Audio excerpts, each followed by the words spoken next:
Hello my dear student, welcome to agri power Jaipur. प्यारे विद्यार्थियों, आज के इस सेशन में हम बात करेंगे एग्रीकल्चर एक्सटेंशन, जिसे हिंदी में क्या कहते हैं, प्रसार शिक्षा कहते हैं। क्लियर है? अब हम इन दोनों शब्दों को समझेंगे। एग्रीकल्चरल एक्सटेंशन जो है, इसको समझने से पहले, ये जो है पूरा समझने से पहले हमें कुछ ज़रूरी चीज़ें जो हैं जाननी होंगी, जहां हम जानेंगे कि इस एक्सटेंशन शब्द के बारे में जानेंगे। फिर उसके बाद एक्सटेंशन के अलावा जो है एजुकेशन शब्द को जानेंगे, है ना। तो सबसे पहले हम बात करते हैं एक्सटेंशन शब्द की। एक्सटेंशन इस शब्द की बात करें, हिंदी में क्या कहते हैं, प्रसार कहते हैं। सबसे पहला क्वेश्चन यही बनता है कि एक्सटेंशन जो है किस भाषा का शब्द है, तो याद रखना है लैटिन। यदि आपसे पूछे कि किस भाषा का शब्द है, लैटिन भाषा का है एक्सटेंशन।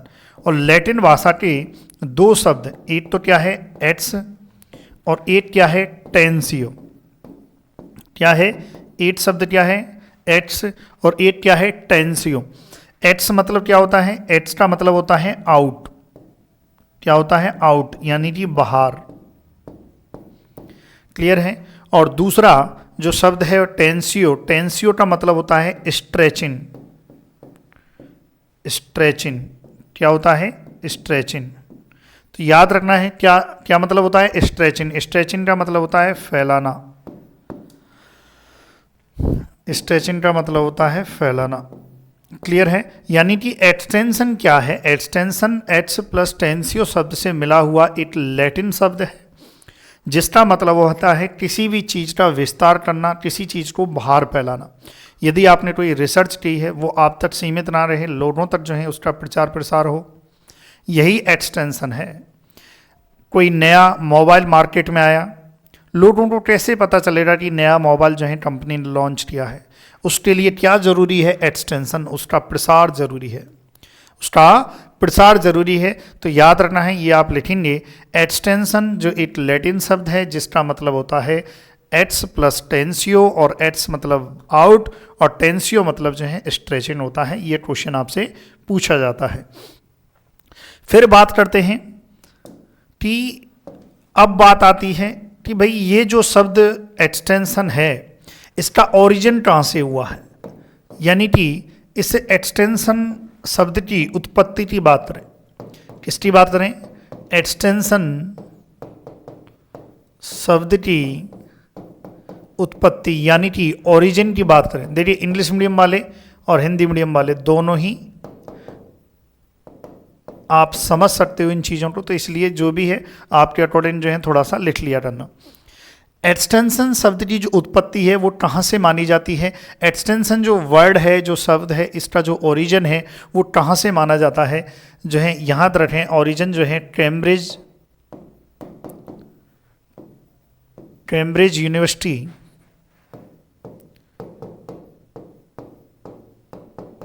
और कैम्ब्रिज यूनिवर्सिटी जो है कहाँ पड़ती है?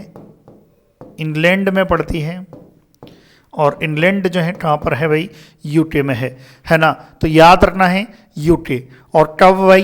इन 1866 जो है 1866 में। तो याद रखना है, वेरी इंपॉर्टेंट, हिंदी वाले लिख लेना कि प्रसार शब्द की उत्पत्ति कैम्ब्रिज विश्वविद्यालय इंग्लैंड यूके से 1866 में हुई है। ऐसा हिंदी वाले लिख लेना, है ना। इंग्लिश वाले आप ये जो लिखा हुआ है ये लिख लेना, origin of extension word Cambridge University England UK in 1866। ये आपको ध्यान रखना है। ये तो बात हो रही ओरिजिन की। अब बात करेंगे कि ये जो एक्सटेंशन जो शब्द है, इसको फर्स्ट टाइम जो है यूज किसने किया था? तो हम यहाँ पर कह सकते हैं फर्स्ट यूज ऑफ, है ना, first use of term extension, यानी कि एक्सटेंशन शब्द का प्रथम बार उपयोग किसने किया था? ऐसा आप लिख लेना, एक्सटेंशन बाई किसके द्वारा? वॉरिज के द्वारा। किसके द्वारा? वॉरिज के द्वारा। हिंदी मीडियम वाले लिख लेना भाई कि प्रसार शब्द का प्रथम प्रयोग वॉरिज ने किया था। प्रसार शब्द का प्रथम प्रयोग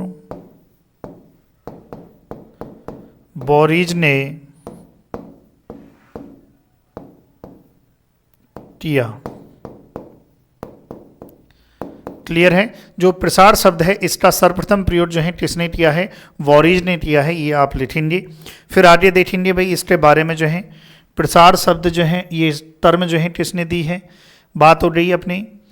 फिर बात करें इसके अलावा बोरीज ने जो है इसको यूज किया, इस टर्म को यूज किया है लेटिन शिक्षा के क्षेत्र में जो है, इस शिक्षा के एजुकेशन के क्षेत्र में जो है हम बात करें तो इसका यूज जो है कहाँ पर हुआ है? यदि शिक्षा के क्षेत्र में, या शिक्षा के क्षेत्र में नहीं, शिक्षा के क्षेत्र में हम बाद में पढ़ेंगे, यानी कि कॉलेज या हम कह सकते हैं यूनिवर्सिटी के रूप में जो है कहाँ पर हुआ है? तो हम यहाँ पर लिखेंगे कि जो प्रसार है, जो एक्सटेंशन है, इस एक्सटेंशन शब्द का सर्वप्रथम जो उपयोग हुआ है वो हुआ है यूनिवर्सिटी ऑफ एक्सटेंशन के रूप में हुआ है।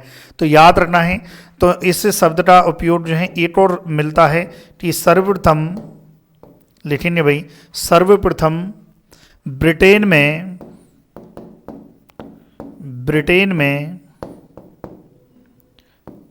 एक्सटेंशन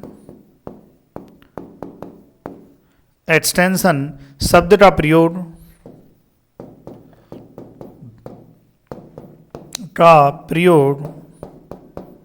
किसके रूप में? यूनिवर्सिटी ऑफ एक्सटेंशन या एक्सटेंशन यूनिवर्सिटी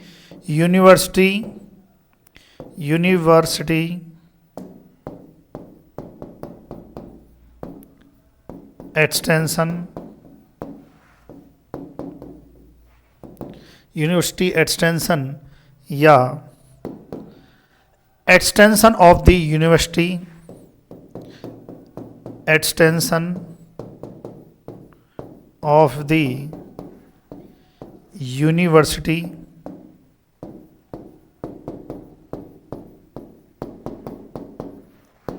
यूनिवर्सिटी के रूप में हुआ,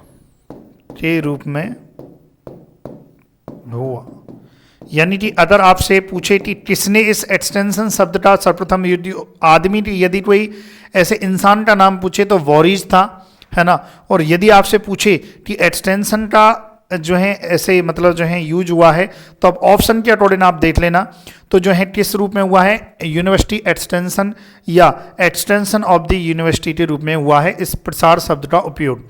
लेकिन बिहेवियरल रूप में, यानी कि व्यवहारिक रूप से जो है, जो कैम्ब्रिज यूनिवर्सिटी है, कैम्ब्रिज यूनिवर्सिटी के ट्रिनिटी कॉलेज पढ़ता था, कैम्ब्रिज विश्वविद्यालय है, उसके अंतर्गत एक कॉलेज पढ़ता था ट्रिनिटी कॉलेज में कार्यरत थे जेम्स स्टुअर्ट। कौन थे कार्यरत? James Stuart. उन जेम्स स्टुअर्ट ने पहली बार 1867-68 में एक उन्होंने जो है भाषण दिया था, और भाषण कहाँ पर दिया था? Women's association and working men's club में भाषण दिया था। और उस भाषण में उन्होंने व्यवहारिक तौर पर बिहेवियरल रूप से जो है इस एक्सटेंशन शब्द का जो है उपयोग किया है, प्रसार शब्द का उपयोग किया है। तो ये भी क्वेश्चन आ जाता है एग्जाम में। चलिए देखिए, क्वेश्चन जब आपको मैं करवाऊंगा तब आपको और चीजें स्पष्ट हो जाएंगी, है ना। लेकिन यहां पर हम लिखेंगे लेकिन ये इंग्लिश मीडियम वाले भाई ये लिख लेना, है ना। इंग्लिश मीडियम वाले भी आप इसी प्रकार से लिख लें, आपको समझ में आ जाएगा, है ना। ऐसा कोई हिंदी जो है वो टफ नहीं है ना। व्यवहारिक रूप से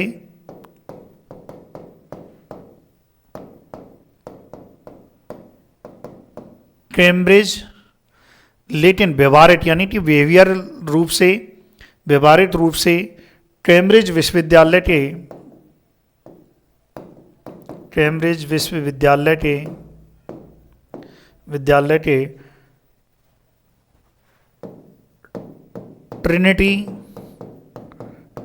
ट्रिनिटी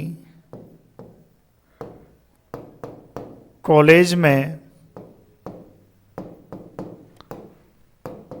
कार्यरत, है ना। कार्यरत तो कौन थे? James Stuart. कार्यरत जेम्स स्टुअर्ट ने प्रथम बार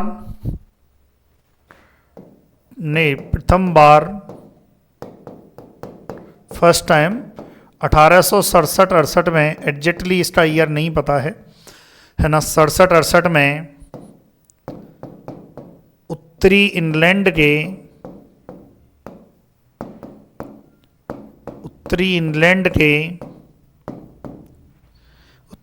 के वोमेन्स एसोसिएशन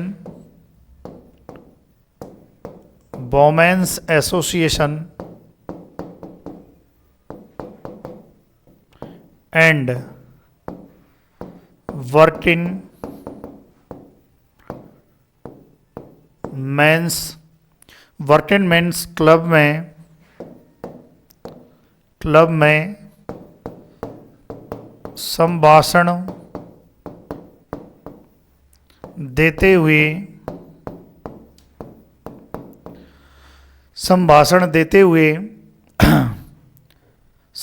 देते हुए प्रसार शब्द का प्रयोग किया। प्रसार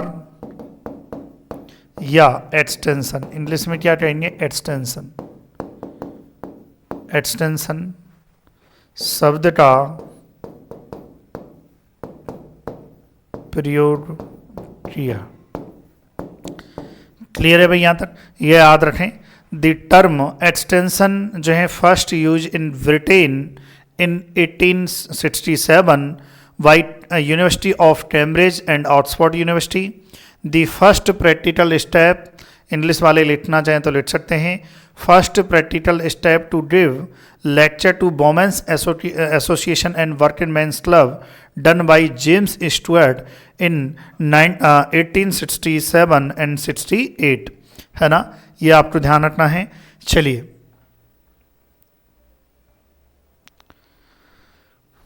हो गया। अब देखिए जेम्स स्टुअर्ट जो हैं, इन्होंने जो है भाषण दिया है, इसलिए वेरी वेरी इंपॉर्टेंट हो जाता है। यहाँ पर जो है एग्जाम में पूछा भी गया है, बहुत बार एग्जाम में पूछा गया है। इम्पोर्टेंट नोट आप लगा के लिखें कि जो जेम्स स्टुअर्ट होता है इसे फादर ऑफ एक्सटेंशन एजुकेशन कहते हैं, sorry extension education, university extension कहते हैं। तो यहाँ पर हम लिख सकते हैं जेम्स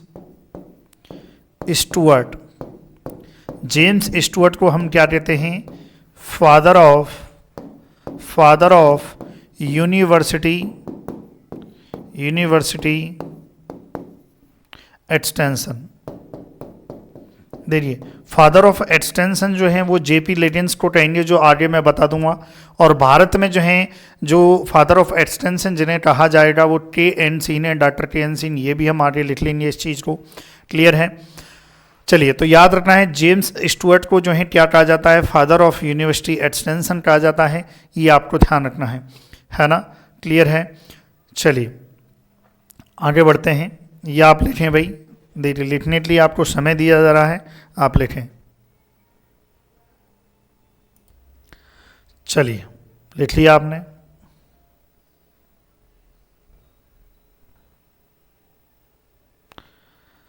आगे बढ़े। अब देखो यहाँ पर जो है ये हो गया। अब एक जो है डॉक्टर के.एन. सीन जो है वो भी आप लिख लीजिए, है ना। तो ये भी आप एक नोट डाल के आप लिख लें, यहीं पर लिख लें ताकि आपके डाउट्स जो हैं वो क्लियर हो जाएंगे कि भारत में प्रसार के जनक डॉक्टर के.एन. सीन, है ना। तो और इंग्लिश में लिखना चाहें तो इंग्लिश में लिख लें, डॉक्टर के.एन. सीन जो है father of extension in Indian contest, father of extension in Indian context. Clear है भाई यहाँ तक। तो ये आप जो है लिखें इसको, फिर आगे बढ़ेंगे। चलिए और ये भी याद रखना है जो एक्सटेंशन है, एक्सटेंशन का जो डेवलपमेंट है, development of extension described from, ये भी आप लिख लें, ये भी एक नोट जो है लिख लें कि जो सोशियोलॉजी है, समाज शास्त्र है, उससे हुआ है। इसका जो विकास है वो कहाँ से हुआ है। जैसे हम कहते हैं भाई एग्रीकल्चर जो है, जैसे हम कहते हैं भाई कि हमारा एग्रोनॉमी है, एग्रोनॉमी कहाँ से आया, एग्रीकल्चर से आया, है कि नहीं। ऐसे इस प्रकार से जो है हम कह सकते हैं कि development of extension, development of extension, ये भी याद रखें। एक्सटेंशन का हिंदी वाले लिख लेना, एक्सटेंशन का विकास, एक्सटेंशन का विकास जो है फ्रॉम सोशियोलॉजी, यानी कि समाज शास्त्र से हुआ है, समाज शास्त्र। क्लियर है भाई यहाँ तक, ये आपको ध्यान रखना है, सोशियोलॉजी से हुआ है।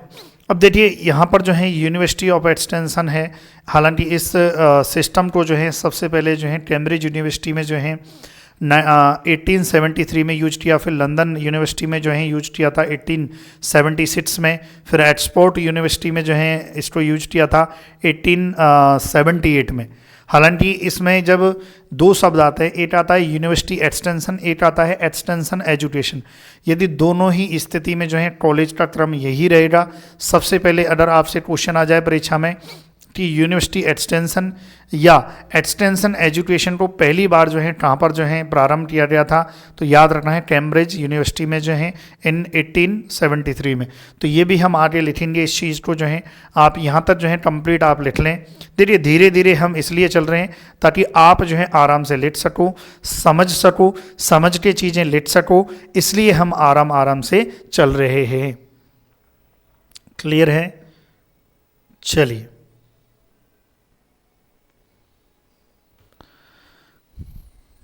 और देख लेते हैं इसमें कुछ इंपॉर्टेंट पॉइंट।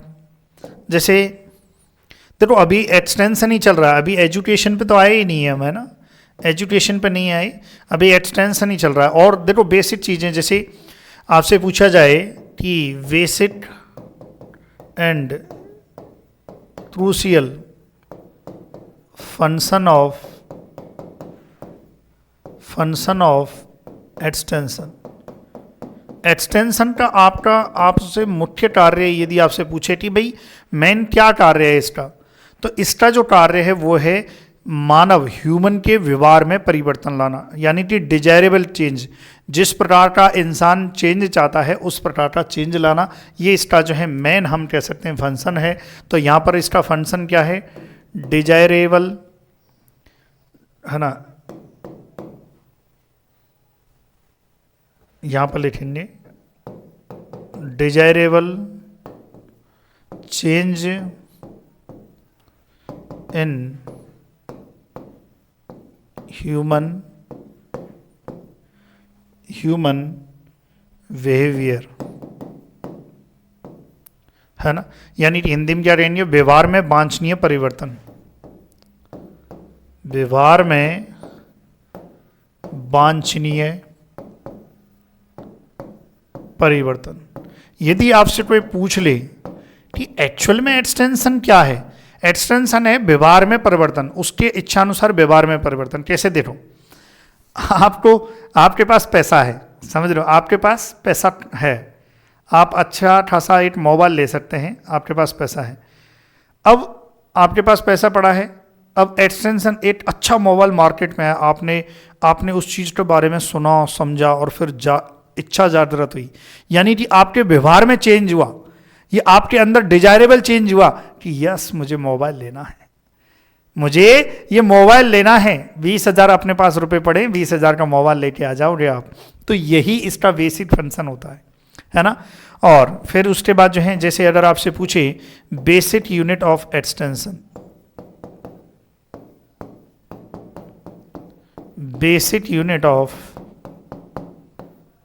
एक्सटेंशन की बेसिक यूनिट, एक्सटेंशन वर्क की बेसिक यूनिट क्या है, फैमिली, है ना। कौन है भाई, फैमिली जो है इसका यूनिट है, ये आपको ध्यान रखना है। एक एन रोलिन भाई साहब थे, उनका भी एक, उन्होंने जो है एक्सटेंशन के बारे में क्या कहा है वो भी आप लिख लें, है ना। एक्सटेंशन, देखिए ये एक लाइन है लेकिन ये इंपॉर्टेंट लाइन है। एक्सटेंशन इज ए कम्युनिकेशन यानी कि एक्सटेंशन प्रसार क्या है, इट्स जो है संचार है ना, कम्युनिकेशन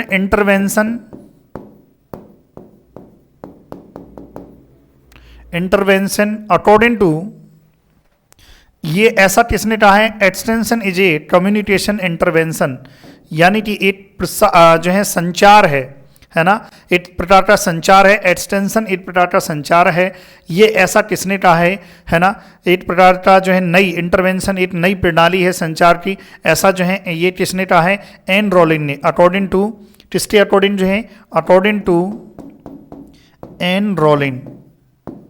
आगे बताऊंगा, ये जो है एक्सटेंशन साइंस एक पुस्तक भी लिखी है इन्होंने, वो भी हम आगे देखेंगे, इन्होंने एन रोलिन भाई साहब ने एक पुस्तक भी लिखी है। तो याद रखना है extension is a communication intervention, है ना, ये किसके अकॉर्डिंग है, एन रोलिन के। हिंदी वाले इंग्लिश वाले दोनों जो है याद रख लेना, इसी प्रकार से जैसा लिखा गया है इसी प्रकार से आपको याद रखना है। क्लियर है, चलिए फिर आगे बढ़ेंगे।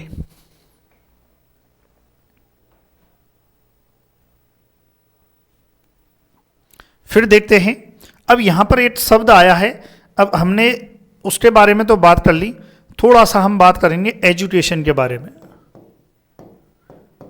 एजुकेशन यानी कि शिक्षा के बारे में, बस इतना याद रखना है। आगे जो है इस चीज़ को मैं डिटेल में पढ़ाऊंगा, डिटेल में इस चीज़ को मैं पढ़ाऊंगा कि एजुकेशन क्या है। एजुकेशन जो है दो शब्द हैं, एक तो लैटिन वर्ड होता है, एजुकेशन दो शब्दों से मिलकर, मतलब दो शब्द लैटिन शब्द से भी एजुकेशन बना है और एक ग्रीक शब्द से भी एजुकेशन बना है, ग्रीक वर्ड इससे भी एजुकेशन बना है ना। लैटिन शब्द क्या है, एजुकेयर, एजुकेयर, और ग्रीक वर्ड क्या है, एजुकेटम। ये दोनों ही शब्द हैं, है ना, इनसे जो है ये बना हुआ है। टू रेज, एजुकेयर का मतलब होता है टू रेज, जागृत करना, है ना। शिक्षा क्या है, जागृत करती है लोगों को, टू रेज। और ये क्या है, एजुकेटन का मतलब क्या होता है, एजुकेटम का मतलब होता है art of teaching, art of teaching मतलब सीखने की कला, है ना, सीखने की कला या सिखाने की कला जो है, सिखाने की कला, सीखने की कला, ये जो है शिक्षा है, इसको सिखाने की कला कर लो, है ना, सिखाने की कला। टू रेज, जागृत करना, है ना। तो याद रखना है एजुकेशन, एजुकेशन जो हम आगे, अब शिक्षा जो है तीन प्रकार की होती है। Informal, according to Tomb and Ahmed, दो साइंटिस्ट हुए थे टॉम्ब एंड अहमद के अनुसार, जिन्होंने 1974 यानी कि 1974 में जो है इस एजुकेशन को तीन जो है कैटेगरी में डिवाइड किया। एक थी फॉर्मल एजुकेशन, एक इनफॉर्मल एजुकेशन, एक नॉन फॉर्मल एजुकेशन, है ना। तो याद रखना है। और नॉन फॉर्मल जो एक्सटेंशन है, एक्सटेंशन एजुकेशन क्या है, नॉन फॉर्मल एजुकेशन है। तो इसके बारे में हम जानेंगे, इसके बारे में पूरा जानेंगे। तो उससे पहले कुछ बेसिक जानकारी मैं आपको बता दूं कि यहाँ पर जो है एक चीज़ आप थोड़ा सा नोट कर लें, एक्सटेंशन एजुकेशन, इसमें एक शब्द जो है आप लिखेंगे, बस ज़्यादा नहीं लिखेंगे। अब देखिए, हमने एक्सटेंशन की बात कर ली और हमने एजुकेशन को भी देखा। अब एक्सटेंशन एजुकेशन को मिलाकर एक शब्द जो है हमने कह दिया, और इस टर्म का जो है प्रथम बार जो यूज हुआ है, जो है हम कह सकते हैं ये वेरी वेरी इंपॉर्टेंट हो जाएगा एग्जाम की दृष्टि से। टर्म एक्सटेंशन, देखो एक्सटेंशन को मैं EH से लिखूंगा हमेशा। अब जब भी मैं लिखूंगा याद रखना है EHT लिखूं, इसका मतलब एक्सटेंशन लिख रहा हूं। यदि मैं EHT लिखूं इसका मतलब एक्सटेंशन लिख रहा हूं। तो याद रख लेना है education, extension education, term extension education was first coined in the year 1873 याद रखना है 1873 में बाई कैम्ब्रिज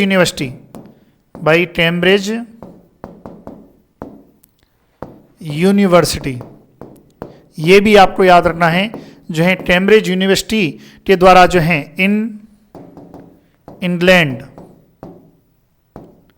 इंग्लैंड यूके। तो याद रखना है 1873 में जो है, याद रखना है आपको, वेरी वेरी इंपॉर्टेंट, हिंदी में लिखना चाहें तो लिख सकते हैं कि जो प्रसार शिक्षा शब्द का सर्वप्रथम जो है उपयोग या सर्वप्रथम जो है प्रयोग 1873 में कैम्ब्रिज विश्वविद्यालय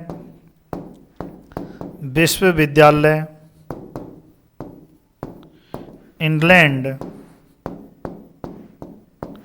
यूके में किया था। याद रखना है प्रथम बार जो है प्रसार शिक्षा, देखिए प्रसार शब्द का उपयोग जो है मैंने बता दिया, सबसे पहले वॉरिज ने किया था, और प्रसार शब्द का उपयोग एक्सटेंशन का उपयोग जो है यूनिवर्सिटी ऑफ एक्सटेंशन के रूप में हुआ है। लेकिन एक्सटेंशन एजुकेशन, जो प्रसार शिक्षा, दोनों को मिलाकर जो इस शब्द है, इस शब्द का उपयोग जो है कैम्ब्रिज विश्वविद्यालय में जो है इंग्लैंड में है, और वो 1873 में जो है किया गया है। बाद में जो है ये भी हम लिखेंगे, ये आप लिखें, फिर और भी जगह जो है इसका उपयोग किया गया है ना, ये भी हम लिखेंगे। फिर उसके बाद इसी शब्द का उपयोग जो है ये भी लिख लें 1876 में जो है किस विश्वविद्यालय में यूज किया गया है, लंदन विश्वविद्यालय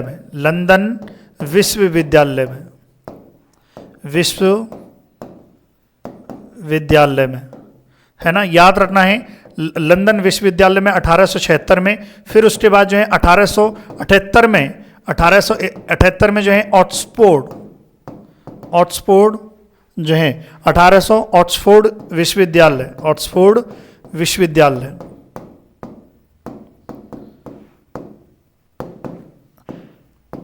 लिख लेना भाई, यूनिवर्सिटी आप लिख लेना इंग्लिश वाले। इन 1876 जो है यूज्ड इन लंदन यूनिवर्सिटी, और इन 1878 ऑक्सफोर्ड जो है यूनिवर्सिटी। यहाँ पर जो है इसको यूज किया, किस शब्द को, प्रसार शिक्षा को, एक्सटेंशन एजुकेशन वर्ड को सबसे पहले 1876 में जो है कहाँ पर यूज किया है, कैम्ब्रिज यूनिवर्सिटी का सी ले लो, फिर उसके बाद जो है एल ले लो, फिर उसके बाद ओ ले लो, CLO, ट्रिक क्या हो गई, CLO हो गई, है ना। सबसे पहले कैम्ब्रिज यूनिवर्सिटी में 1873 में जो है यूज किया है, फिर उसके बाद जो है 1876 में जो है, फिर उसके बाद जो है देखिए 3 साल का गैप, और फिर उसके बाद जो है 2 साल का गैप, है ना। फिर उसके बाद जो है 3 साल का और 2 साल का गैप जो है दिया है, ये आप देख सकते हैं। तो याद रखना है CLO, यानी कि कैम्ब्रिज और लंदन और ऑक्सफोर्ड, कैम्ब्रिज लंदन ऑक्सफोर्ड, ऐसे याद रखो 1873, 1876, 1878। तो याद रखना है, ये आपकी परीक्षा में एग्जाम में यदि आ जाए तो 100% आपको करना है। क्लियर है भाई यहाँ तक? तो इस चीज़ को आप लिखें, फिर आगे बढ़ेंगे। चलिए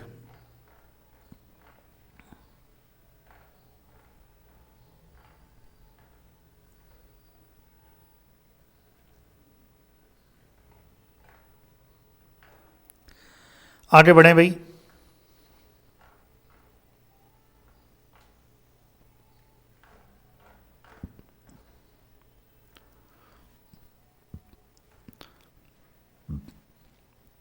अब देखिए यहां पर जो है कुछ चीजें आपको समझनी होंगी। अब ये हो गया। अब इस प्रसार शिक्षा को पढ़ने से पहले हम एक और चीज जो है पढ़ते हैं थोड़ा सा, जहां से एग्जाम में जो है क्वेश्चन आता है वो हम पढ़ लेते हैं भाई। प्रसार शिक्षा को पढ़ने से पहले जो है एक चीज़ पढ़ेंगे, इनफॉर्मल, फॉर्मल, इनफॉर्मल, ये सब हम पढ़ेंगे प्रसार शिक्षा को पढ़ने से पहले। ये है एजुकेशन। एजुकेशन को हम पढ़ेंगे, एजुकेशन को, कि एजुकेशन क्या है, शिक्षा क्या है ना। यहाँ पर जो है यहाँ से भी क्वेश्चन आता है, क्योंकि जो एक्सटेंशन है जो एग्रीकल्चर एक्सटेंशन कह दो या एक्सटेंशन एजुकेशन कह दो, वो क्या है, नॉन फॉर्मल एजुकेशन होती है, उसके बारे में जो हम पढ़ेंगे। एक बार क्वालिटी चेक कर लेते हैं, परफेक्ट दिख रहा है, चलिए परफेक्ट है, कोई दिक्कत नहीं है, कोई इश्यू नहीं है। देखिए ये दो शिक्षा के बारे में जो है दो लोगों ने जो है अपनी धारणा दी है, दो लोगों ने जो है अपने जो है कहा है। इन्होंने क्या कहा है, जो थॉमसन है, थॉमसन ने क्या कहा है, थॉमसन ने कहा है शिक्षा मनुष्य मात्र के, यहां पर लिख देता हूं मैं, शिक्षा मनुष्य मात्र के, शिक्षा मनुष्य मात्र के व्यवहार में वांछित स्थायी परिवर्तन लाने की, वांछित स्थायी परिवर्तन लाने की एक प्रक्रिया है, लाने की एक प्रक्रिया है। ऐसा किसने कहा है, थॉमसन ने कहा है। यानी कि आप समझिए education is a process of bringing desirable permanent change in the behaviour of human being. यानी कि मनुष्य में आवश्यकता जो है, मतलब शिक्षा क्या करती है, आप देख लीजिए, आप खुद नोटिस करो भाई, आप जो है पढ़ रहे हो, आपके अंदर जो है चेंजेस लाई या नहीं लाई शिक्षा ने। एक जो है जो अनपढ़ व्यक्ति है उसकी विचारधारा देख लीजिए, एक पढ़े लिखे की विचारधारा देख लीजिए, एक जो है आधे पढ़े लिखे की विचारधारा देख लीजिए।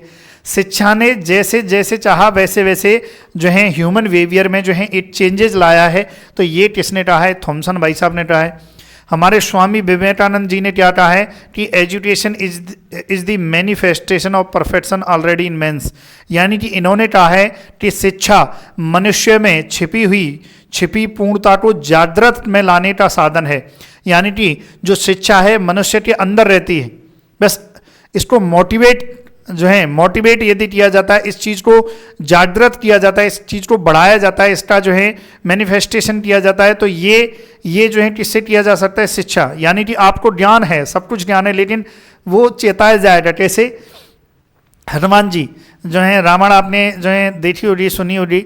हनुमान जी जो है एक अपनी जो है शक्ति खो देते हैं, फिर उसके बाद जो है जब वो जो है भगवान लक्ष्मण जी के जो है बाण लग जाता है, तो उसके बाद जो है उनकी जो है वो उड़ नहीं पाते हैं, मतलब है ना, तो उनको चेताया जाता है, उनके अंदर शक्ति थी, लेकिन उस शक्ति को उनको पता नहीं था, तो उनको जो है जो संत मुनि हैं वो उनको बताते हैं कि भाई आप में इतनी बड़ी शक्ति है, समझ रहे हो। तो वो शिक्षा से, मतलब वो भी एक प्रकार की शिक्षा है, समझ रहे हो। ये कहना चाह रहे हैं स्वामी विवेकानंद जी। तो यहाँ पर जो है लिखना चाहें तो हिंदी वाले लिख सकते हैं कि शिक्षा मनुष्य में छुपी पूर्णता को जागृत अवस्था में लाने का साधन है, जागृत अवस्था में लाने का साधन है, जागृत अवस्था में लाने का साधन है। ये आपको ध्यान रखना है, तो वेरी इंपॉर्टेंट, ये याद रखना है आपको। क्लियर है, चलिए आप लिखेंगे, फिर आगे बढ़ेंगे।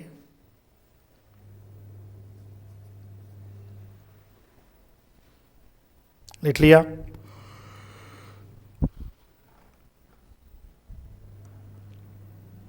अब देखिए यहां पर जो है समझते हैं। अब ये देखिए टाइप ऑफ एजुकेशन में जो है, जो कॉम्ब एंड अहमद है 1974 में इन्होंने शिक्षा दी, फॉर्मल, इनफॉर्मल, नॉन फॉर्मल। अब इनकी हिंदी वाले इसकी हिंदी याद मत रखना गलती से भी, मैं फिर बोल रहा हूँ, हिंदी वाले इसकी हिंदी याद मत करना, फॉर्मल, इनफॉर्मल और नॉन फॉर्मल जो है यही आपको याद रखनी है। अब इसको जो है मैं समझा देता हूँ एक बार, फिर जो लिखा हुआ है उसको आप लिख लेना। मैं इसको एक बार एक्सप्लेन कर देता हूँ कि फॉर्मल, इनफॉर्मल और नॉन फॉर्मल में क्या अंतर है। यहाँ से डायरेक्ट क्वेश्चन आता है कि जो एक्सटेंशन है या एक्सटेंशन एजुकेशन है, देखिए दोनों बात, एक्सटेंशन एजुकेशन या एक्सटेंशन है वो नॉन फॉर्मल एजुकेशन होती है। क्या होती है? नॉन फॉर्मल एजुकेशन होती है। इसको समझते हैं। देखिए फॉर्मल एजुकेशन क्या होती है? ये जो है जैसे आपके स्कूल में, कॉलेज, यूनिवर्सिटी जो है, यूनिवर्सिटी में जो सिखाई जाती है जो है ये फॉर्मल एजुकेशन होती है। यानी कि ये फॉर्मल एजुकेशन जहाँ फिक्स करिकुलम होता है, फिक्स पाठ्यक्रम होता है, आपको नियमित रूप से जाना है, नियमित रूप से आपको जो है आपको टाइमली आपका जो है टाइम रहेगा, बाकायदा आपका पाठ्यक्रम रहेगा। इसके अलावा आप जो है इसमें जो है स्तर भी रहते हैं, हेरारिकली जो है ये रहती है कौन फॉर्मल, यानी कि पहली क्लास में आओगे, फिर दूसरी में आओगे, फिर तीसरी में आओगे, फिर 5वीं, 10वीं, 11वीं, 12वीं, फिर कॉलेज में जाओगे, फर्स्ट ईयर, सेकेंड ईयर, मतलब एक स्तर, एक हेरारिकली जो है स्तर रहता है इसमें, है ना, याद रखना है इसको। और एक जो है ये समय के अनुसार रहती है, समय के अनुसार, समय के आधार पर रहती है। जो फॉर्मल एजुकेशन होती है समय के आधार पर रहती है। आप देख सकते हैं स्कूल में क्या है, समय के आधार पर है। 2007 8वीं वर्ष में आप 7वीं क्लास में हो सकते हैं, 8वीं 9वीं में आप अगली क्लास में चले जाओगे, समझ रहे हो। तो याद रखना है ये जो होती है, जो शिक्षा होती है फॉर्मल एजुकेशन होती है। और इनफॉर्मल क्या होती है? इनफॉर्मल ये होती है, जैसे इनफॉर्मल क्या होती है, जैसे बड़ों के साथ व्यवहार, जैसे बड़ों के साथ व्यवहार, जैसे आप ये कहाँ से सीखते हो कि भी बड़ों के साथ व्यवहार है, ये बड़े हैं, नमस्ते करना चाहिए, नमस्ते चाचा जी, नमस्ते अंकल जी, नमस्ते फूफा जी, नमस्ते, ये कहाँ से सीखते हो? तो आप डर से सीखते हो, आप डर से सीखते हो, है कि नहीं? फिर जब, या हो सकता है आप जो है कहीं पर भी जो वर्क कर रहे हैं वहाँ सीखते होंगे कि ये मेरे सीनियर हैं, नमस्कार सर, सीनियर की रेस्पेक्ट करना। ये कहाँ से सीखते हो? ये इनफॉर्मल में आएगा। साइकिल चलाना ये कहाँ से सीखते हो? ये इनफॉर्मल है ना। जो भी ठोट और ठाके कुछ नई चीज़ें सीखते हो वो इनफॉर्मल में ही है ना। बछीड़ ठाके जो सीखते हो ना वो सब इनफॉर्मल एजुकेशन में आएगा, है ना। ये याद रखें, सब कुछ इनफॉर्मल एजुकेशन में आएगा। साइकिल चलाना इनफॉर्मल एजुकेशन, दूसरों के साथ व्यवहार करना इनफॉर्मल एजुकेशन, खेलना कूदना। अब ये फुटबॉल खेलना, इसमें कोई वो थोड़ी लगता है कि फिक्स करिकुलम है, इसका कोई पाठ्यक्रम तो नहीं होता है, ये तो खेल है ना। तो ये किस में आएगा? इनफॉर्मल एजुकेशन में। यहाँ पर आ जाइए, नॉन फॉर्मल एजुकेशन, इसमें आता है एक्सटेंशन एजुकेशन। जो एक्सटेंशन एजुकेशन है इसको रखा गया है किसमें भाई? नॉन फॉर्मल में। यानी कि इस एक्सटेंशन एजुकेशन में जो है ये ना तो ये होती है ना ये होती है, इन दोनों का जो है एक तरह से ये मिक्स रूप होती है नॉन फॉर्मल। इसमें कोई भी पाठ्यक्रम नहीं होता है, इसमें जैसे इकट्ठा किया जाता है, किसी एक कार्य को करने के लिए इकट्ठा किया जाता है, नॉन फॉर्मल एजुकेशन। जैसे मैं बात करूं फार्मर, किसानों को हमें जानकारी देनी है नैनो यूरिया की, नैनो यूरिया स्प्रे कैसे करना है, ये कैसे करना है, इसकी हमें जानकारी देनी है। क्या इसका कोई फिक्स करिकुलम है? क्या इसका कोई पेपर होगा? नहीं होगा। लेकिन ये जो दी जाती है ये दी जाती है वोकेशनल, यानी कि उनमें उनकी जो आर्थिक है, इकोनॉमिक है, उस स्तर को सुधार करने के लिए वोकेशनल एजुकेशन दी जाती है, वो नॉन फॉर्मल होती है। किसानों को नैनो यूरिया के बारे में बताना ये क्या है? नॉन फॉर्मल एजुकेशन होती है। या किसानों को किसी भी नए इंप्लीमेंट के बारे में बताना, नई जानकारी देना, ये एक्सटेंशन एजुकेशन का पार्ट है, जो एक प्रकार की नॉन फॉर्मल होती है कि नहीं। नॉन फॉर्मल में आपको समझ में आ गया, एक्सटेंशन एजुकेशन, प्रसार शिक्षा, कोई नया इंप्लीमेंट आया, कोई यंत्र आया, नया कृषि यंत्र आया है, उसके लिए गांव के लोगों को इकट्ठा करना, उसको जो है दिखाना, करके दिखाना, है ना। ये सब किस में आएगा? नॉन फॉर्मल में आएगा। कोई किसान मेला है, किसानों की ट्रेनिंग है, ये सब किस में आएगा? नॉन फॉर्मल में आएगा। तो एक्सटेंशन हम सीधा हम कह सकते हैं, जो भी हम पढ़ेंगे इस चैप्टर में, क्योंकि हमारा चैप्टर क्या है? एक्सटेंशन है। एक्सटेंशन जो भी हम पढ़ेंगे वो सब नॉन फॉर्मल एजुकेशन में आएगा। क्लियर है भाई यहाँ तक? तो याद रखना है, ये हो गई फॉर्मल, इनफॉर्मल और नॉन फॉर्मल एजुकेशन आपके हो गया। अब इसको थोड़ा सा देख लेते हैं। देखिए भाई, मैंने अच्छे से समझा दिया है, तो हिंदी वाले जो हैं, हिंदी वाले आपके अनुसार थोड़ा स्वयं विवेक से दिमाग लगा के आप लिख लेना, है ना, क्या है क्या नहीं है ये आप जो है आप थोड़ा सा स्वयं विवेक लगा लेना। इट इज़ हाईली इंस्टीट्यूशनलाइज्ड, यानी कि संस्थागत होती है। इसका मतलब जो समझो कि ये जो है, जैसे संस्थागत का मतलब है जैसे स्कूल है, कॉलेज है, ये संस्था होती हैं, तो ये संस्थागत होती है ना, संस्थागत होती है, यानी कि इंस्टीट्यूशनलाइज्ड होती है, यानी कि स्कूल है, कॉलेज है, यहाँ पर जो है सिखाई जाती है।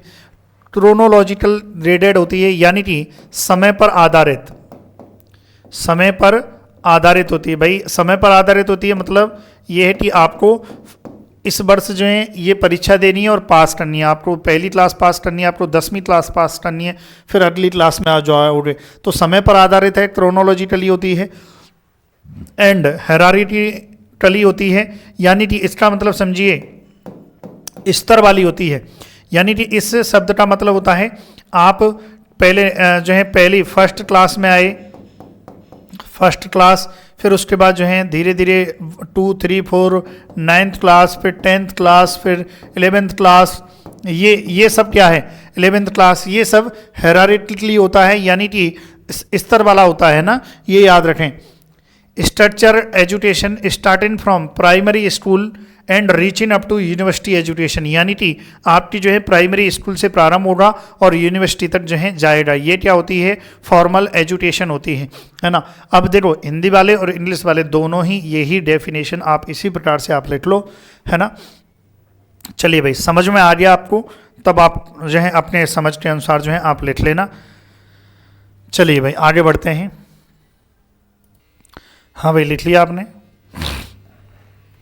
आगे बढ़ते हैं।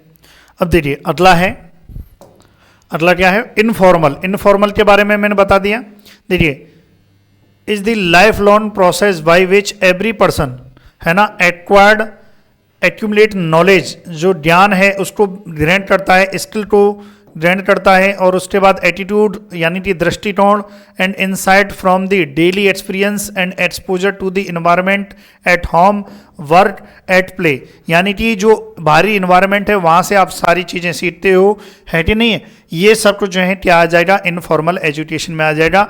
यानी कि हम ये कह सकते हैं यह एक आजीवन प्रक्रिया है, यह आजीवन प्रक्रिया है, यानी कि पूरे वर्ष भर, पूरे जीवन भर चलती रहती है। आप नई नई चीज़ें सीखते हो तो पूरे जीवन भर चलती रहती है। आजीवन प्रक्रिया है जिसमें प्रत्येक व्यक्ति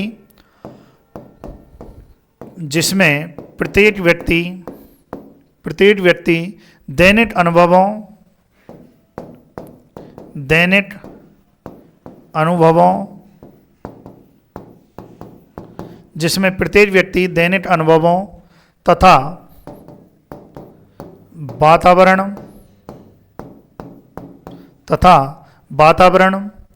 जैसे घर, कार्यक्षेत्र, वातावरण जैसे घर, कार्यक्षेत्र, है ना, घर, कार्यक्षेत्र, खेलकूद आदि से क्या प्राप्त करता है, आदि से ज्ञान एवं दृष्टिकोण प्राप्त करता है। क्लियर है, ये आपको ध्यान रखना है।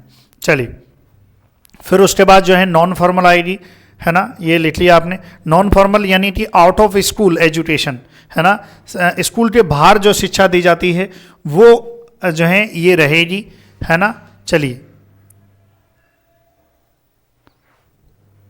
आगे बढ़ें। हाँ भाई लिख लिया आपने। अब देखिए फिर उसके बाद जो है नॉन फॉर्मल एजुकेशन। अब इसमें वेरी इंपॉर्टेंट है extension education, vocational education, functional education, adult education. इस एडल्ट एजुकेशन से भी क्वेश्चन पूछा गया है कि एडल्ट एजुकेशन जो है एडल्ट जो एजुकेशन है वो किस प्रकार की शिक्षा है, नॉन फॉर्मल एजुकेशन है। एडल्ट का मतलब इसको गलत अर्थ में ना लें। एडल्ट एजुकेशन मतलब जो है जो युवा पीढ़ी है उसको शिक्षित करना, किसी कार्य क्षेत्र के लिए शिक्षित करना, ये सब जो है किस में आएगा, एडल्ट एजुकेशन में आएगा। एडल्ट एजुकेशन मतलब रोजगार के लिए लोगों को शिक्षित करना, रोजगार के लिए लोगों को सिखाना, नई नई स्किल्स जो है सिखाना, है ना, ये सब किस में आएगा, एडल्ट एजुकेशन में आएगा। एक्सटेंशन एजुकेशन जो हम पढ़ रहे हैं, प्रसार शिक्षा किसी भी नवाचार के लिए, किसी भी नवाचार इनोवेशन, किसी भी सूचना के लिए जो है किसानों तक या जो ऑडियंस है, जो लर्नर्स हैं, वहाँ तक पहुँचाना एक्सटेंशन एजुकेशनल कहलाता है। वोकेशनल एजुकेशन क्या होती है, वोकेशनल एजुकेशन ये होती है कि किसी की आर्थिक जो है स्थिति को सुधारने के लिए उसको स्किल सिखाना, ये वोकेशनल हो रही। फंक्शनल एजुकेशन लगभग सेम जैसी हैं। is an organized systematic educational activity carried out outside the framework यानी कि बाहर of the formal system to provide selected type of learning to particular subgroup in population, adult as well as children according to their need, यानी कि लोगों की आवश्यकता के अनुसार सिखाना, लोगों की आवश्यकता के अनुसार जो है शिक्षा दी जाती है वो नॉन फॉर्मल में एजुकेशन में आती है। जैसे गांव की महिलाएं हैं, गांव की महिलाओं को मशीन चलाना सिखाना, कपड़े सिलना, कपड़े जो है चलाना सिखाना, ये क्या है, बहुत सारी 10-20 महिलाएं इकट्ठी कर ली और उनको शिक्षा दी जा रही है। क्या वो फॉर्मल में आएगा, क्या वो इनफॉर्मल में आएगा, वो किस में आएगा, नॉन फॉर्मल में आएगा। क्यों आएगा नॉन फॉर्मल में, क्योंकि हमने कहा है कि जो इसका कोई फिक्स करिकुलम नहीं होता है, बस यहाँ पर तो सीखना पड़ेगा। यदि इस प्रकार की जो है शिक्षा, ये वोकेशनल एजुकेशन में आएगा, ये वोकेशनल एजुकेशन में आएगा कि भाई जो महिलाएं हैं, गांव की जो महिलाएं उनको सिलाई सिखा रहे हो, ये वोकेशनल में आएगा। तो ये सब जो है नॉन फॉर्मल एजुकेशन के प्रकार होते हैं। उम्मीद है आपको इतना अच्छे से समझा दिया है, समझ में आ गया होगा। फिर भी नहीं आया तो भाई साहब याद कर लेना, थोड़ा सा जो है याद, बस इतना यहाँ से पूछा जाता है कि नॉन फॉर्मल एजुकेशन क्या होती है, extension education, vocational education, functional education और एडल्ट एजुकेशन। केवल आप एग्जाम्पल याद रख लेना इनके। क्लियर है? चलिए फिर आगे बढ़ेंगे। अब देखिए, अब यहाँ पर जो है थोड़ा सा समझना होगा। यहाँ पर जो है देखिए, जो फॉर्मल एजुकेशन है और एक्सटेंशन एजुकेशन, फॉर्मल एजुकेशन मतलब जो स्कूल में दी जाती है, स्कूल कॉलेजों में जो शिक्षा दी जाती है, जिसका फिक्स करिकुलम होता है, उसकी बात हो रही है। एक्सटेंशन एजुकेशन जिसको हम पढ़ेंगे, इन दोनों में जो है अंतर स्पष्ट है। इंग्लिश मीडियम वाले अभी लिख लें, हिंदी वालों को मैं अलग से इसके जस्ट बाद लिखा दूंगा, इसलिए जो है ना, चलिए भाई इंग्लिश वाले जो है लिखेंगे, teaching is largely confined to the premises of the institution, यानी कि इसमें जो शिक्षा होती है, जो टीचिंग जो सिखाया जाता है, वो एक फिक्स यानी कि संस्था के द्वारा जो है सिखाया जाता है। ये आपको ध्यान रखना है। कन्फर्म है, फिक्स है भाई। अपने को जैसे 12वीं क्लास तक पढ़ना है तो हमें स्कूल में जाना होगा, स्कूल से शिक्षा लेनी होगी, फिक्स है भाई। Teaching is largely outside the four wall of institution, यानी कि जो संस्था है उसके बाहर जो है जो शिक्षा है वो कौन सी आएगी, एक्सटेंशन एजुकेशन आएगी। यानी कि आप देखिए, जैसे कि मैंने अभी एग्जाम्पल दिया था आपको कि सिलाई की मशीन जो है सिलाई करना सिखाना महिलाओं के लिए, ये नॉन फॉर्मल एजुकेशन थी, मतलब एक्सटेंशन एजुकेशन थी। आप देखिए, क्या ये स्कूल की आवश्यकता है? नहीं, जितनी जिसको ज़रूरत है उसके लिए है ये। तो याद रखना है, आउटसाइड दी फोर वॉल का मतलब है कि इसके बाहर जो है संस्था के बाहर जो सिखाई जाती है। यहाँ क्या कह रहा है, the learner are homogeneous with common goal. Very important है, ये वेरी इंपॉर्टेंट है कि होमोजीनस जो लर्नर्स होते हैं, लर्नर्स मतलब सीखने वाले, जो पढ़ने वाले हैं, वो होमोजीनस हैं विद कॉमन गोल। यानी कि ऐसा समझो कि जो 5वीं क्लास के विद्यार्थी हैं उनका गोल क्या है कि हमें 5वीं क्लास पास करनी है। 10वीं क्लास के विद्यार्थी का गोल क्या है, हमें 10वीं क्लास ही पास करनी है। 12वीं क्लास के विद्यार्थी को 12वीं क्लास ही पास करनी है। अब 12वीं क्लास के विद्यार्थी जो हैं वो सब एक समान होते हैं। एक समान का मतलब होमोजीनस। तो the learner are homogeneous with common goal, यानी कि जो पढ़ने वाले हैं, जो सीखने वाले हैं, वो सब होमोजीनस हैं। यहाँ पर the learner are heterogeneous have diverse goal, यानी कि जो यहाँ पर जो लर्नर हैं वो उनका उनका गोल ही अलग होता है।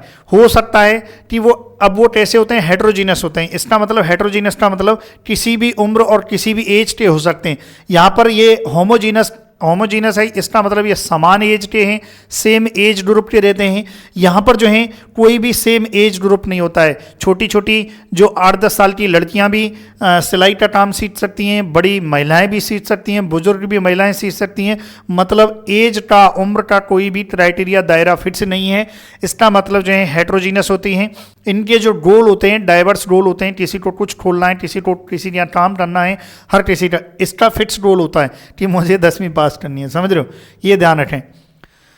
Strict adherence to institutional norms and no free choice for the learner, यानी कि यहां पर इसका मतलब समझिए, तीसरे बिंदु का मतलब समझिए कि यहां पर जो है ये स्कूल की बात हो रही है, सोच लिया करो स्कूल की बात हो रही है।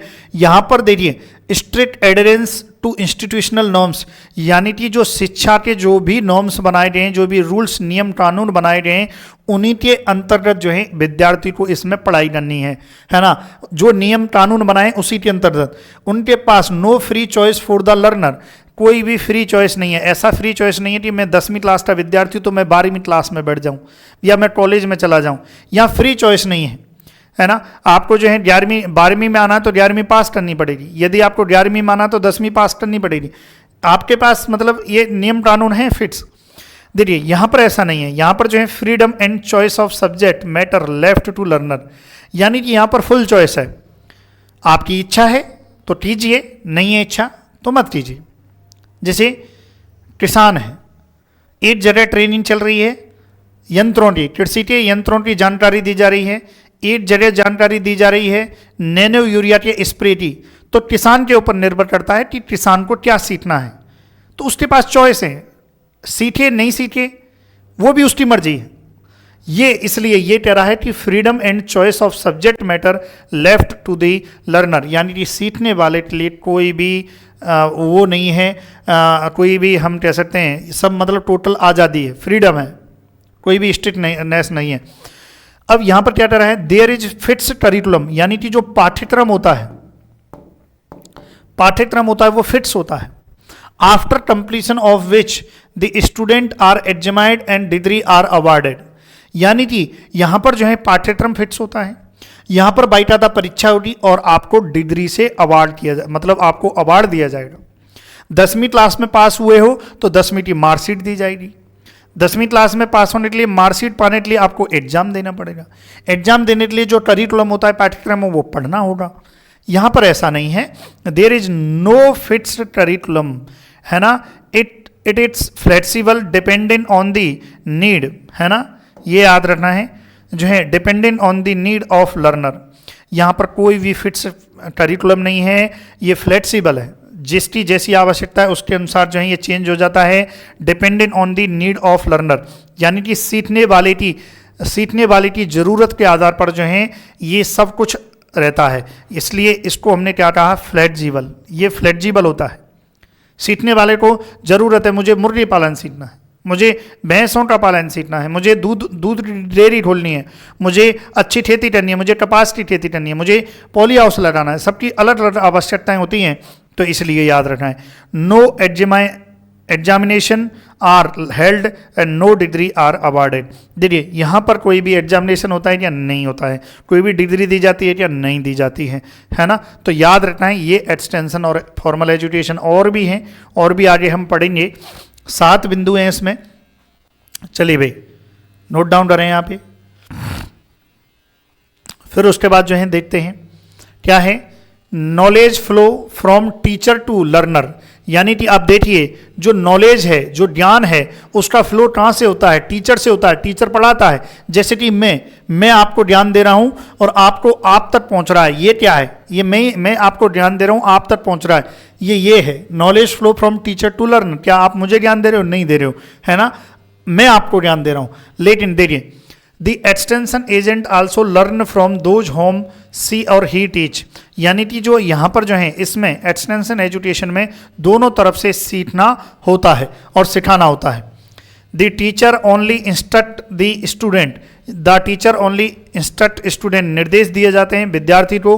The extension agent teaches great deals through local leader, यहाँ पर जो दिशा निर्देश हैं वो टीचर के द्वारा दिए जाते हैं, यहाँ पर ऐसा नहीं है, यहाँ पर लोकल लीडर है उसकी सहायता ले लो। भाई आजा 2 मिनट किसानों को ले आ यार, किसानों को ले आओ, मैं थोड़ा सा ज्ञान की बातें मतलब सिखाएंगे। तो यहाँ पर जो है लोकल लीडर का सहायता ली जाती है। Formal education start with the theoretical and work up to the practical, यानी कि यहाँ पर जो है इस एजुकेशन में आप देखिए थ्योरी पढ़ाई जाती है और आप देखिए प्रैक्टिकल भी होते हैं।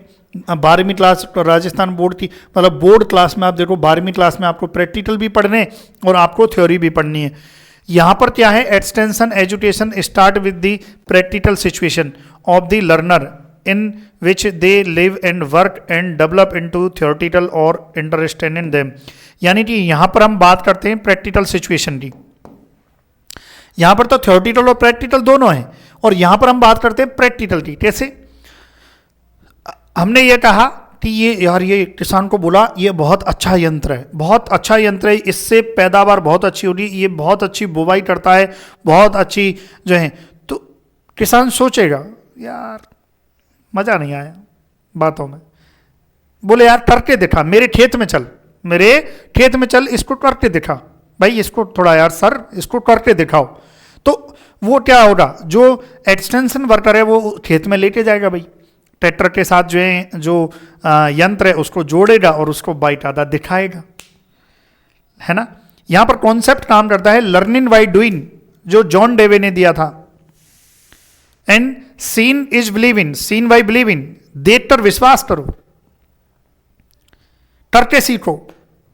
एक्सटेंशन एजुकेशन यही कहता है, करके सीखो, करके सीखो, देखो फिर विश्वास करो, करके सीखो, करके सीखो, है ना। कोई कृषि यंत्र है, कृषि यंत्र है, नया कृषि यंत्र मार्केट में आया तो भाई किसान उसको करके सीखेगा ना, उसको करेगा तभी तो सीखेगा, वैसे कैसे सीख जाएगा, तो प्रैक्टिकल करना पड़ेगा उसको, समझ रहे हो, ये बात है। और देख के सीन बाय बिलीविंग, देख के विश्वास करेगा, जब वो देख लेगा यार बढ़िया जुताई कर रहा तब उसको विश्वास होगा यार बहुत बढ़िया मैं खरीदूंगा, समझ रहे हो। इस प्रकार का जो है रहेगा, ये आपको ध्यान रखना है। क्लियर है, फिर आगे बढ़ते हैं।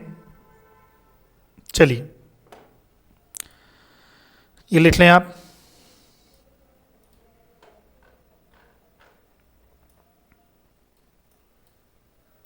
चलिए अब हिंदी में भी मैं थोड़ा सा लिखा देता हूं।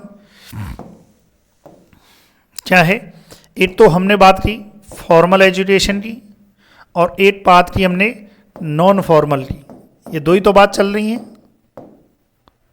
Non formal. अब देखिए मैंने पढ़ के तो पूरा ही समझा दिया, तो आप क्या करना, आप डायरेक्ट जो है डायरेक्ट इस चीज को लिख लेना। यहां पर लिखेंगे यह शिक्षा, यह शिक्षा एक निर्धारित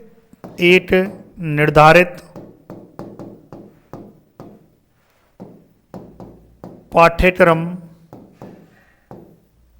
के, यह शिक्षा एक निर्धारित पाठ्यक्रम के अंतर्गत चलती है,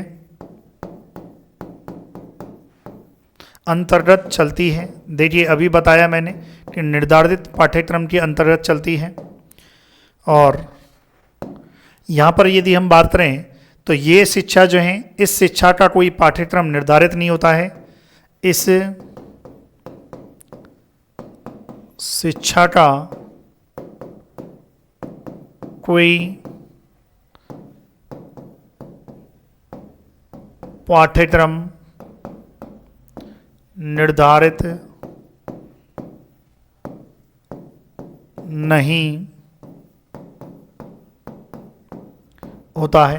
पहला बिंदु हो गया, है ना, हमने देखा ही था पहला बिंदु। चलिए दूसरा क्या है भाई, यह शिक्षा विद्यालय में कक्षा के अंदर दी जाती है, यह शिक्षा विद्यालय कॉलेज में कक्षा के अंदर दी जाती है ना, क्लासरूम में, है ना, क्लासरूम में दी जाती है। इसका गलत मत ले लेना भाई, है ना, ये ध्यान रखें, पता चले गलत ले रहे हो मतलब, है ना। और यहाँ पर हम लिखेंगे यह शिक्षा आउट ऑफ बाउंड्री वॉल, है ना, यह शिक्षा कक्षा से बाहर फार्म पर दी जाती है, फार्म पर दी जाती है ना, ये आपको ध्यान रखना है। चलिए, यहाँ ये एक्सटेंशन एजुकेशन भी कह सकते हैं इसे, है ना, एक्सटेंशन एजुकेशन, दोनों चीज़ में अंतर हमें स्पष्ट कर रहे हैं, तो इसको लिखें, फिर आगे हम बढ़ेंगे। लिखिए भाई,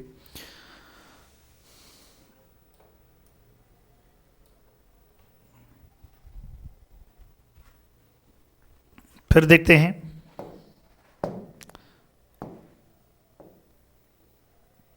तीसरा बिंदु, इस शिक्षा में सीखने वाले की उपस्थिति अनिवार्य है। भाई सीधी सी बात है, 10वीं क्लास का बच्चा है तो अनिवार्य ही स्कूल तो जाएगा ही, उपस्थिति अनिवार्य होती है। और इसमें क्या होती है, सीखने वाले की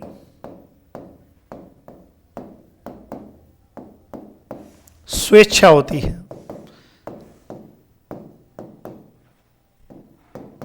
मतलब सीखे ना सीखे ये इसकी मर्जी है ना, ये याद रखें। तो ये हो गया इसमें। फिर उसके बाद जो है पाठ्यक्रम शासन द्वारा निर्धारित होता है।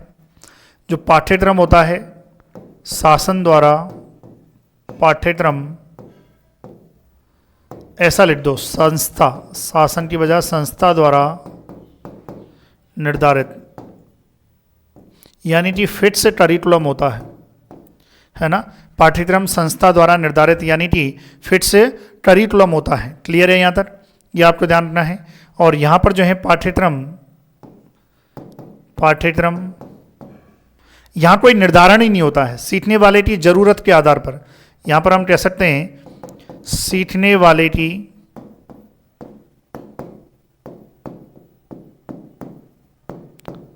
जरूरत के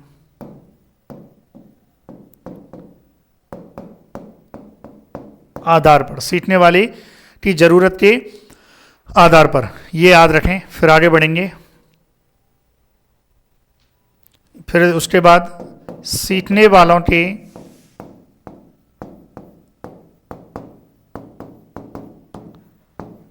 स्तर में समानता होती है, यानी कि 10वीं क्लास का विद्यार्थी है तो 10वीं का रहेगा, 12वीं क्लास है तो 12वीं क्लास के ही विद्यार्थी रहेंगे क्लासरूम में, ऐसे। तो इसके क्या है, होमोजीनस, सीखने वाले के स्तर में समानता यानी कि होमोजीनस, है ना। और यहाँ पर जो है सीखने वाले के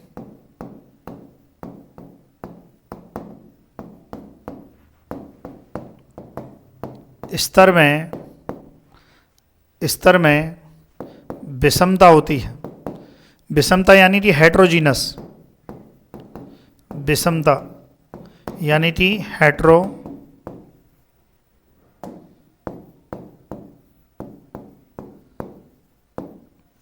होती है। क्लियर है। चलिए फिर यहां पर लिखेंगे सीखने वाले, छठवां बिंदु है, सीखने वाले लगभग समान आयु के होते हैं।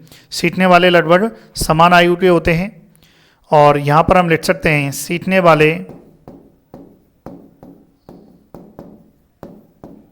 सीखने वाले बच्चों से लेकर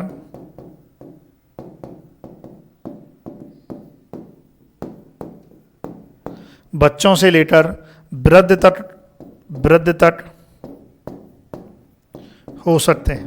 भाई प्रसार शिक्षा में यही है ना? नहीं, कोई भी हो सकता है। लिखिए भाई, है ना? देखिए, लिखें आप जल्दी से। चलिए,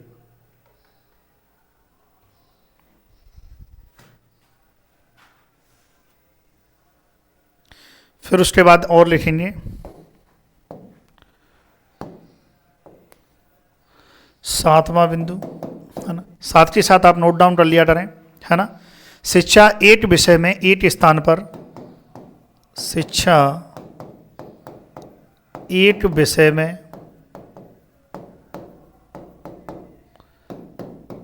8 स्थान पर, शिक्षा 8 विषय में 8 स्थान पर, है ना? 8 विषय को 8 विषय से संबंधित होती है, 8 विषय से संबंधित होती, ऐसे लिख लो आप।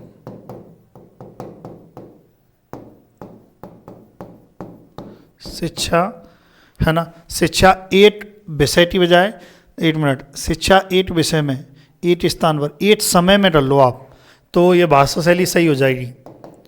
शिक्षा 8 समय में 8 स्थान पर 8 विषय से संबंधित होती है। इसका मतलब समझो, शिक्षा 8 समय में 8 स्थान पर, भाई 10वीं क्लास है तो 10वीं क्लास का ही क्लासरूम फिक्स रहेगा, और वहाँ पर जो शिक्षा दी जाएगी पहले हिंदी 8 विषय से संबंधित दी जाएगी, तो 10वीं क्लास को ही पढ़ाना है तो 10वीं की ही शिक्षा दी जाएगी। क्लियर है यहाँ तक? और फिर यहाँ पर जो है लिखेंगे 8 समय में सीखने वाले विभिन्न विषयों की, सीखने वाले विभिन्न विषयों की,